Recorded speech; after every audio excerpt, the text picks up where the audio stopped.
Hello students, welcome to you all again in our class. Students, in the previous video we have discussed about the determinants, definition and way how to solve the determinant of order 1 cross 1, 2 cross 2 and 3 cross 3. हमने students main thing ये भी notice की थी वहां पर कि जो भी डिटरमिनेंट होगा वो हमेशा एक स्क्वायर मैट्रिक्स का होगा। और स्टूडेंट मैं आपको एक और बात बता दूं, हमारा काम है सिंपल टू कॉम्प्लेक्स, ठीक है ना। तो इसी को मैं बेस बनाते हुए सिंपल टू कॉम्प्लेक्स मैं राइट नाउ 4.2 एक्सरसाइज को स्किप कर देती हूँ because it is very very very important और इसको हम स्पेशल टाइम देंगे in the end of chapter, ठीक है। तो स्टूडेंट मैं थर्ड एक्सरसाइज के लिए जो आपके टॉपिक है एरिया ऑफ ट्रायंगल, उसको मैं आज डिस्कस करूंगी, ठीक है ना। आज मैं डिस्कस करूंगी आपके सामने एरिया ऑफ ट्रायंगल। स्टूडेंट्स वैसे तो आपने अभी तक मैनी वे स्टडी किए हैं एरिया ऑफ ट्रायंगल को फाइंड आउट करने के लिए, बट हम डिटरमिनेंट का यूज करके भी हम ट्रायंगल का एरिया निकाल सकते हैं। इसके लिए आपको चाहिए क्या? इसके लिए आपको वर्टिसेस ऑफ ट्रायंगल का होना आपके लिए जरूरी है। तो कैसे? इस तरीके से let A vertex x1 y1, b vertex x2, y2 and c that is x3 y3 be the vertices of any triangle किसी भी काइंड की ट्रायंगल हो सकती है, नो इशू, ठीक है ना। कोई ट्रायंगल है तो आपने स्टूडेंट अभी तक फॉर्मूला स्टडी किया था area of triangle in the 10th में। यहां पर राइट कर देती हूँ क्या यूज किया था, 1/2 दिस सपोज इसको मैं डेल्टा से रिप्रेजेंट करूं, delta stand for the area. आपने डिस्कस किया था mode of x1 y2 minus y3, ठीक है ना, plus x2 y3 minus y1 plus x3 आपने कहा था y1 माइनस y2। ये आपने फॉर्मूला डिस्कस किया था in the 10th standard. And students, today we are going to discuss the same formula by using the determinant. कैसे? Area of triangle by using the determinant is equals to, इसको delta A determinant A से भी denote कर सकते हैं और इसको sometime हम डेल्टा से भी डिनोट कर देते हैं। आप लिखेंगे ऐसे, जो भी आपकी वर्टिसेस हैं बच्चे उनको आप राइट कर ले ऐसे x1, ठीक है, y1, x2 y2, x3 y3 और लास्ट जो कॉलम है उसको आप 1 1 कह दें एंड अगेन आप इसको 1/2 से क्या कर दें, मल्टीप्लाई कर दें, ठीक है ना। डिटरमिनेंट आप लेंगे जो भी वर्टिसेस आपको फर्स्ट सेकंड थर्ड आपने यानी कि ये लगा लो C1 में तो x कोऑर्डिनेट राइट डाउन करते हैं हम, C2 में y कोऑर्डिनेट राइट डाउन करते हैं। जैसा ही भी आपको पता है 3 क्रॉस 3 ऑर्डर का डिटरमिनेंट सोल्व करेंगे जो कि थर्ड आपके पास कॉलम है उसको आप यूनिटी बना देंगे। तो students this is the formula to find the value of area. तो एक देखें एक बार इस चीज को कैसे, 1/2 आप सेम रहेंगे, सेम मेरा प्रोसीजर रहेगा बच्चे एक्सपेंड करने का। मैंने R1 के अलॉन्ग एक्सपेंड करूंगी, x1 मेरा बाहर आ जाएगा, you know that y2 minus y3 आ जाएगा, y2 माइनस y3। अगेन आपको पता है यहाँ पर आप सोल्व करते हैं या आप ऐसा कर लें, आप C1 के अलॉन्ग एक्सपेंड कर लें, इसको expanding along C1, expanding along C1 इस तरीके से, ठीक है। y2 माइनस y3 अब इसके अलॉन्ग करेंगे, ये आपके पास क्या आएगा, माइनस आ जाना है, x2 है आपके पास, ठीक है। ये होगा तो y1 माइनस y3 क्या आ जाएगा, आपने इसको x2 आया ना आपके पास माइनस ऑफ x2, ये आपने कैंसिल कर दिया है, इसको इरेज कर दे, y1 minus y1 minus y3 फिर प्लस x3 आ जाना है आपके पास, ये x3 आ जाएगा, ये कैंसिल हो जाएगा, ये y1 minus y2, this is your y1 minus y2। तो अब देखिए इसको 1/2 अगेन मॉडुलस मैंने लिया, इसका भी बताती हूँ, x1 y2 माइनस y3, यहां से माइनस अगर कॉमन लूं तो माइनस माइनस ये प्लस हो जाएगा, x2 अंदर वाले साइन चेंज हो जाएंगे यानी कि y3 minus y1। Again x3 आपके पास y1 माइनस y2, ये आपके पास डिटरमिनेंट आ गया। अगर आप इस फॉर्मूला को आपके 10th स्टैंडर्ड वाले फॉर्मूला के साथ रिलेट करते हैं, you can see here that both are the same. आपके पास दोनों के दोनों आपके पास क्या है, सेम है ये चीजें। अब मैं आपको अगर एक बात और बता दूं यहाँ पर कि जो मैंने यहाँ पर मोड साइन लिया है, मैंने ये जो मोड डिस्कस किया है, मोड स्टूडेंट मैंने इसलिए डिस्कस किया है यहाँ पर क्योंकि हमने ना एरिया ऑफ ट्रायंगल की एब्सोल्यूट वैल्यू लेनी है।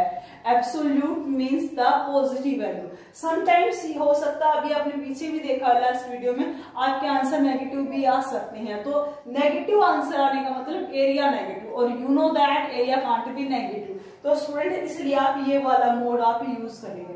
अब बात आती है इससे रिलेटेड जो आपकी क्वेश्चन है वो कैसे आते हैं।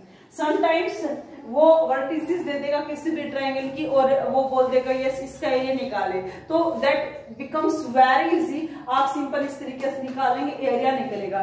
फिर एक बात आती है कोलिनियरिटी की, ठीक है ना, एक बात आती है कोलिनियरिटी। कोलिनियरिटी का मतलब क्या होता है, कोलिनियर से बना है कोलिनियरिटी। कोलिनियरिटी मतलब आप उन पॉइंट्स को कोलिनियर पॉइंट्स कह देंगे अगर आपके पॉइंट्स हैं जो एक ही लाइन पर लाई करते हैं, ठीक है ना। Collinear points are those point, आप लिख भी सकते हैं collinear points are those points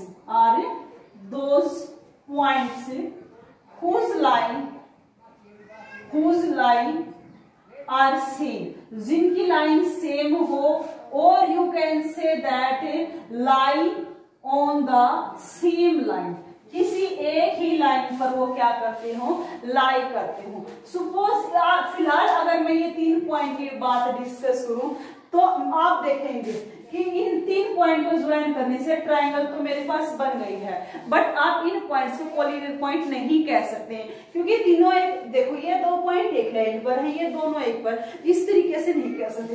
अगर कुछ ऐसा हो जाए, मैं इस पॉइंट को उठाऊं और मैं इस पॉइंट को यहाँ पर ले आऊं, ठीक है ना, मैं उस पॉइंट को उठाया, मैं नीचे लेकर आई हूं, ये A C B like this थे अगर मेरे पास। Right now A B C are the 3 points that lies on the same line. Right now you can see that points A, B, C are the collinear point. अब बात आती है जो collinearity मैं डिस्कस कर रही हूँ, कोलिनियर पॉइंट्स डिस्कस कर रही हूँ, उसका डिटर्मिनेंट में क्या यूज है। बेटा क्वेश्चंस आएगा, late A, B, C are the 3 collinear points, then you need to find the value of the constant A. कैसे, ठीक है ना, given that points A है suppose K, 3, B है आपके पास 4, आप 6 कुछ भी ले लें, एंड C है आपके पास जो भी पॉइंट है C है 2, 1 आर द कोलिनियर पॉइंट। मैंने फॉर एग्जांपल लिया है कोलिनियर पॉइंट। आपके पास क्वेश्चन है फाइंड K, आपने K को फाइंड करना है। स्टूडेंट्स अगर पॉइंट ही आपके पास कोलिनियर है तो ट्रायंगल तो बनेगी ही नहीं। देखो ये पॉइंट कोलिनियर, अगर ये मेरे पास बी पॉइंट यहाँ था तो बच्चों आपके पास ट्रायंगल थी, और अगर ट्रायंगल थी तो आपके पास एरिया था। अगर मैंने इस पॉइंट को उठाया और मैं इसको इसी की कोलिनियर बनाने के लिए यहाँ पर मैं लेकर आई, अब आपके सामने ये बहुत साफ है कि अब तो आपके पास ट्रायंगल ही नहीं है। अगर ट्रायंगल ही नहीं है तो आपके पास एरिया कहाँ का, एरिया नहीं तो delta determinant is equals to 0। तो स्टूडेंट्स यहां से आप कैसे निकालेंगे, ठीक है ना, इफ पॉइंट्स आर कोलिनियर आप लिखेंगे, अगर आपके पास है जो पॉइंट कोलिनियर है, उन that case area of triangle also is equals to 0। Area भी आपके पास क्या रहेगा, 0 रहेगा। कैसे, आपको पता है एरिया ऑफ जो ट्रायंगल है आपके पास दैट इज, आप 1/2 ऑफ डिटरमिनेंट ए लिखते हैं, उसको लिख लीजिए 1/2। कैसे लिखेंगे, K 3 1 4 6 1 4 6 1 2 1, दिस इज 2 1 1, ठीक है, this is equals to 0।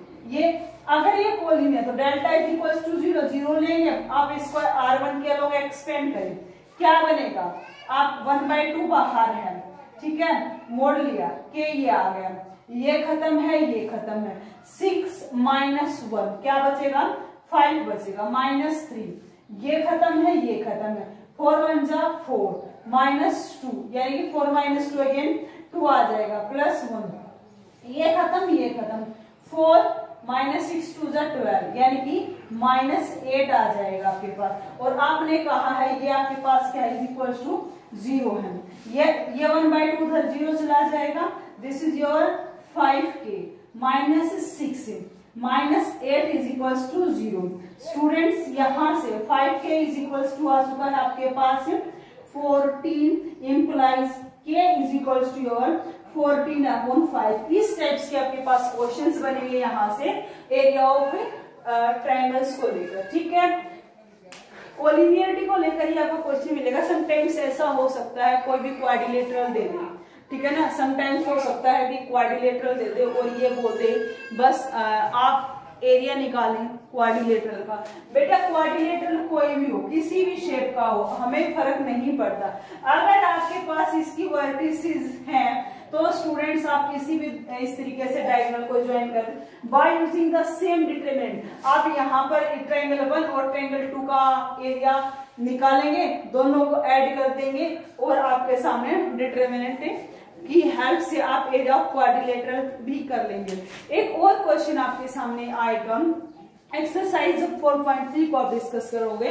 Question ये आएगा, 9th स्टैंडर्ड में आपने पढ़ा होगा कि जो मीडियन होती है आपके पास ट्रायंगल की, वो एरिया ऑफ ट्रायंगल को 2 इक्वल पार्ट्स के अंदर डिवाइड करती है। तो स्टूडेंट वहां पर आपको क्या करना होगा, आपके पास ट्रायंगल्स की वर्टिसेस अगर गिवन है और ये अगर मेरे पास मीडियन है, by using student midpoint formula you can find the vertices of this median point. Suppose this is A, B, C and D. इसके आप क्या आ चुके हैं, अब आप area of A B D निकाल देंगे, area of A D C निकाल देंगे। यानी कि आपने ट्रायंगल 1 का एरिया निकाला, ट्रायंगल 2 का एरिया निकाला और बाद में ये दिखा देंगे एरिया ऑफ ट्रायंगल 1 प्लस में area of triangle 2 is equals to the A B C whole triangle का एरिया आ जाएगा। It's very simple. तो स्टूडेंट्स आप ये एक्सरसाइज विद एग्जांपल्स अच्छे से कर लेंगे। इस यहाँ पर इसके अलावा कोई क्वेश्चन नहीं बनता है एरिया ऑफ ट्रायंगल से रिलेटेड। आज के लिए इतना ही करेंगे, मेकिंग मोर प्रैक्टिस, ठीक है स्टूडेंट्स। अच्छे से आप नोट्स प्रिपेयर करें। Okay, have a good day.